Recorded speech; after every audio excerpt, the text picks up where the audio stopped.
Hello, this is Mr. Atherall. I just want to talk a little bit about The Charge of the Light Brigade by Alfred Lord Tennyson. So first of all, what's the poem about? So the poem is about a real historical moment where in the Crimean War, a small group of soldiers, 600 of them, were mistakenly sent to fight against the Russians. And they were mistakenly sent in terms of they were sent into a situation where they were hugely outnumbered, and as a result, they were decimated. So it's about this real situation. Part of the Crimean War happened in 1854 in what's known as the Battle of Balaclava. So it's important to know that. And in terms of contextually, it's worth knowing a few things just about Alfred Lord Tennyson. So Alfred Lord Tennyson was a guy who was a middle-class man, and during his life he wanted to marry an upper-class woman. And initially that didn't happen because he didn't have enough money. He was told he couldn't by their parents, and there was a moment of class conflict. Now he did end up marrying that person, but that detail, that moment of class conflict is important to the poem in a way that I'm going to explain in a moment when we start to look at some of the quotes from the poem. The other thing to note about Alfred Lord Tennyson is that he was the poet laureate, so he was the guy in charge of poetry in England at this point in history, and so it's his job to write about new moments of national importance. So it was a moment of national importance, a moment to honour these people who had given their lives for their country. So that was perhaps why he wrote the poem. So that's why contextually it is important. So let's have a little look at some of the quotes, and some of that context will start to make a little bit more sense as we look at them.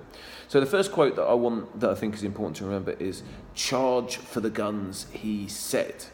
So this is the instructions given by the people in charge of the army. Now the important detail here is that the people that are in charge, the people making these decisions, will have been upper class people sending middle and working class people into battle, and they were given a mistaken order.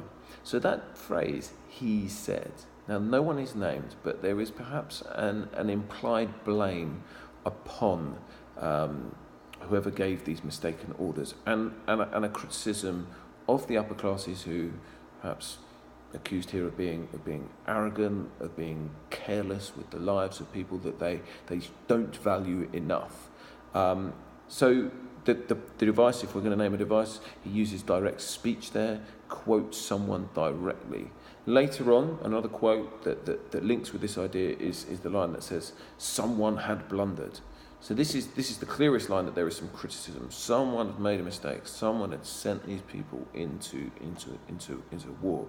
Someone had blundered. So that verb "blundered" is one that I would zoom in and I would talk about the connotations of. Talk about blundering being a careless and costly error, one where someone's not really paying attention to what they're doing.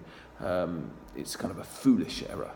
It's kind of implied through that phrase. And the last quote that I would talk about is where it describes them going into this battle, and it describes them into the jaws of death. So at this moment, death is personified as given jaws.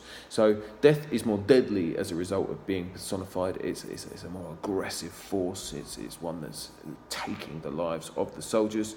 Also the fact that it's given jaws. So jaws are kind of predatory and animalistic and savage in terms of what they sound like, in terms of the connotations that jaws create.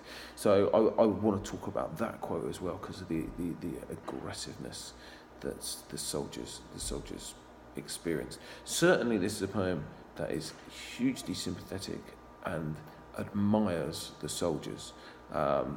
And if there is a criticism, it's of those upper classes. Okay.